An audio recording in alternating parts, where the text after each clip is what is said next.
মজবুত করে। আমরা কিন্তু শুধু যদি এরকম করে ভাবি যে নিজেরাই চাকরি পেয়েছে এবং তার আশেপাশের সঙ্গে তার কোনো সম্পর্ক নেই, তাহলে বোধহয় কোথাও একটা ভুল হবে।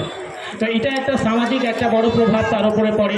তারপর যেটা হচ্ছে যে একটা ইন্সপিরেশন, আমরা যখন যে সময় পড়তাম, আমরা যে সময় ছোটোবেলায় পড়াশোনা করতাম, তখন কেউ ভালো রেজাল্ট করলে অনেক দূর পর্যন্ত নাম শোনা যেত, গোটা ব্লকে নাম শোনা যেত যে অমুক ছেলেটা অমুক স্কুল থেকে ভালো রেজাল্ট করেছে।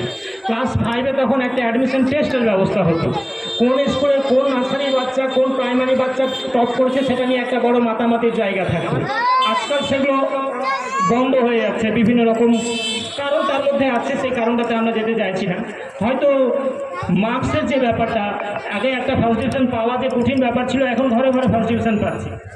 তারপরে এখন কি হচ্ছে, ধরুন কোথাও যদি একটা নিট পায় তো তার নাম কিন্তু সবাই জানে, কোথাও যদি কলেজে একটা চাকরি পায়, কোথাও যদি বড় একটা কোনো জায়গাতে সে যেতে পারে, তার নামটা জানি।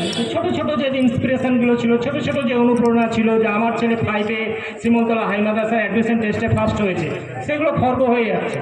আমার ছেলে মাধ্যমিকে এই ব্লকে ভালো রেজাল্ট করেছে, পঞ্চায়েতে টপ হয়েছে, সেগুলো হয়তো আমরা এখন আর শুনতে পাই না।